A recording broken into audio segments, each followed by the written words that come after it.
There's no telling how much longer your world and mine will remain in contact, cross the gaps between the worlds, and engage in jolly cooperation.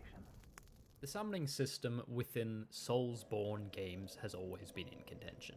Whether it's ganking the gargoyles with Solaire and Lautrec, banishing the old blood with Henriette, or enjoying The Return Festival! Always the comment that summoning is cheating, or that you didn't actually beat the bosses because you didn't personally spend hours learning the fight. Obviously, learning the fight and playing how you want is up to you. After all, these games are incredibly open and offer extensive ways to play and have fun. Quick disclaimer, this video isn't meant to act as an additional piece of argument. There's no additional fuel to the fire. Rather, I just wanted to expand on the topic. So with that out of the way, let's actually delve into the wonderful world of SoulsBourne summoning. In any of the SoulsBourne worlds, you as the player aren't meant to be strong.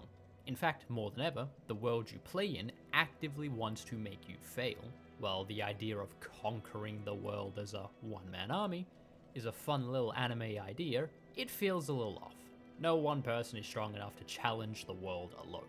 Having companions to fight alongside or sit around the bonfire can, at times, often fill these lifeless worlds with a depth of richness that can be missing within a solo campaign to fight the mega racism man. Furthering this idea, fighting alongside fellow undead, unkindled, werewolf, tarnished, can bring sparks of hope to an otherwise dying world. Seeing that there are others similar to you, it's less lonely in a way, and somewhat reassuring. It's like if you had a shit day, and it feels like the world's coming crashing down, but you've still got friends that invite you for the weekly Among Us session. In these games, you never really know another character's motivations, or you watch a 12-hour video explaining and dissecting every bit of the lore ever. You never really know what's going on. But existing alongside these characters and these people makes the adventure slightly easier. Now for the slightly less philosophical section. From a technical perspective, summoning also increases a boss's health in these games, making it harder should your summoned companion die. The obvious retort, summoning another character makes the fight easier because you can draw aggro, letting you get free attacks on the boss while your summoned friend gets absolutely ganked. This absolutely does make the fight easier, and this point can be endlessly debated, so I'll offer another perspective. In these fights where, as I mentioned, the world does not want you to win, why not take the glimmers of ease? It can often be rare to find and utilize a good advantage, so why not get a few easy hits in? Or yet just use it as an opportunity to actually win. Now, of course, some NPCs can legitimately solo a boss, Iron Tarkus. To this, I'll give another perspective. It's funny. The biggest point of debate around summoning, however, is that the mechanic takes away the intended challenge of these games, and with it, the enjoyment of getting good. There is truth behind this, but there is truth in the opposite. This idea will vary from person to person.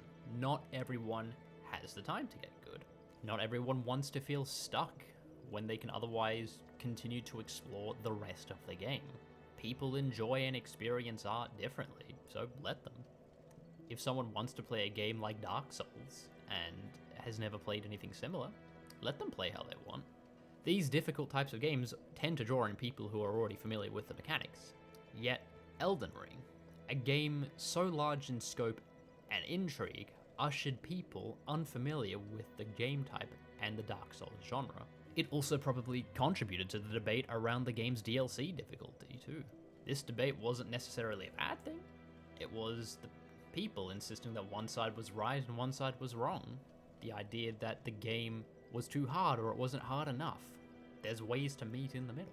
And these games are, at the end of the day, open-ended, with nearly an infinite way of playing. So, weirdly enough, why limit yourself to an altruistic mindset where, unless you beat every encounter at level 1 with a fucking stick off the ground, it's cheating and it doesn't count? In the end, these games are a joy to play and experience. I love replaying them. I love replaying them yearly and testing out a build I've never done to experience a new way of playing these games. This video again is not meant to spark anger, but rather another perspective and consideration for a franchise that continues to deserve the world.